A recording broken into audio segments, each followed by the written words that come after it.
Well, which one of these mugs is bigger? It's easy to see that clearly this one is the bigger one. Some questions, I think, shake you to your very core. Well, career or family, your spouse or your parents, stability or your dream. These are the questions that haunt us mortals. So do you think the gods ever face these questions? Well, absolutely. And because of one such question, where there are countless temples for Vishnu and Shiva, there are only a handful for Brahma, the creator. Welcome to Veda Now. Today we will learn why, because of one single question, the creator of this universe is not worshipped.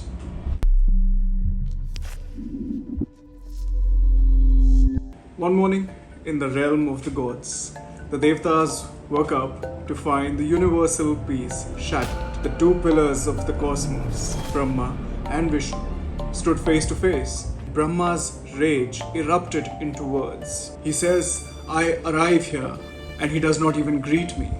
I am the Supreme, the creator of all things, the first of the Trinity. Am I not worthy of respect?" Vishnu says, "You may be the creator, but I am the preserver. The one who protects is always greater. Without me, your creation would cease to exist. I am the power that saved even you from Madhu and Ketab." And hearing this, I think Brahma's ego flared even brighter. He says, "Power, you wish to see the extent of my power? Enter my body and see what I contain." And when Vishnu entered Brahma's body, he saw it. Millions and billions of universes throbbing inside him, endless oceans, soaring mountains, every form of life, every shape of existence emerging within him. Vishnu acknowledged the truth. "You are indeed the Lord of creation. But now, see what is contained within me." Hearing this, Brahma entered Vishnu's body and was left stunned. He saw infinity personified. Limitless millions and billions of galaxies, of stars, time itself was contained within him. Brahma got so lost in that vastness, he even had to search for himself. He started searching for his own existence. Finally, after a great effort, he emerged back out through the lotus stalk growing from Vishnu's navel. Now, for anyone else, this would be quite the humbling experience. The one you're arguing with has so completely mesmerized you within his own being, the argument itself should end. But Brahma was not humbled. His ego was wounded, and even more deeply. The argument began again, and this time, moving beyond words, the two gods raised their celestial weapons, ready to strike at one another, ready to shatter the balance of the universe. And before they could collide, a pillar of fire appeared between them, blazing like gold. A column so vast, it had no beginning and it had no end. So hypnotic that both the creator and the preserver lowered their weapons and simply stared. Seeing their chance, the other gods who had gathered around to witness this proposed a challenge. Whichever of you first can find the end of this pillar will be declared the greater one. Vishnu was tasked to find the bottom end of the pillar, and Brahma was tasked to find the top end of the pillar. And thus, Vishnu took the form of a great boar and dug down into the earth.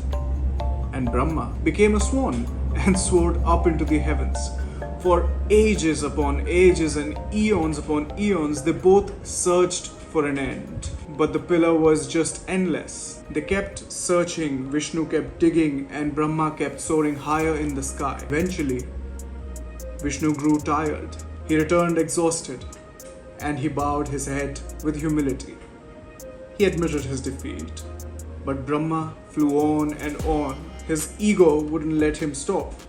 But finally, he too grew tired. And just as he was about to turn back, he saw a single ketki flower. Curious, he asked the flower, "Where exactly are you coming from?" By questioning the flower, Brahma saw a path to victory. The flower said it had been at the top of the pillar, but it slipped. And the ego-filled Brahma said, "You will be my witness that I have found the end of this pillar." Returning below, Brahma triumphantly declared that I have found the top. And this Ketki flower bears witness. The Ketki flower confirmed his lie. Vishnu accepted his defeat and was about to fold his hands before Brahma when suddenly the pillar of fire crackled open.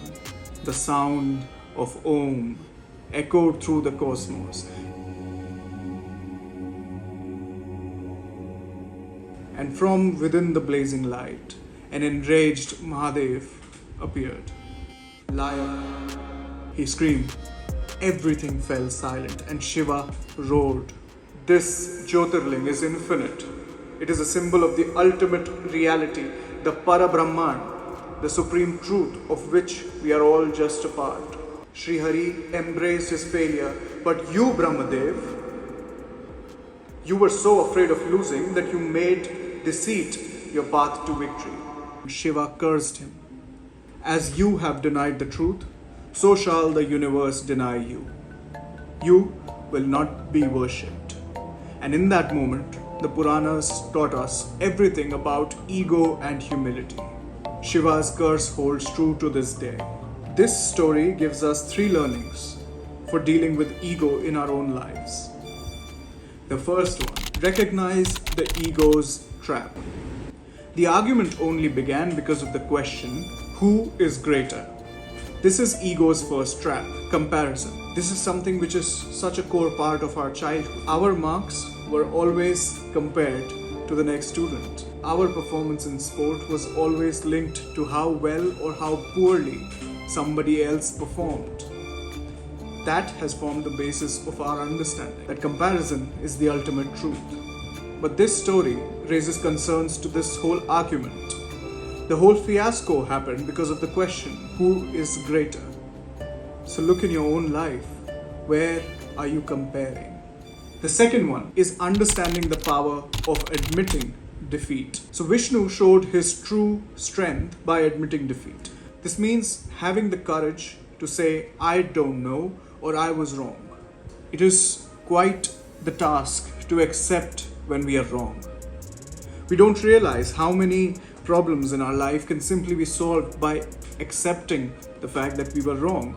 There could be moments in your life today where you could have treated somebody unfairly, and instead of accepting that you were wrong, you hold on, you cling to your ego, and failing to admit that you are even capable of doing anything wrong. Thus, you run the vicious circle of guilt.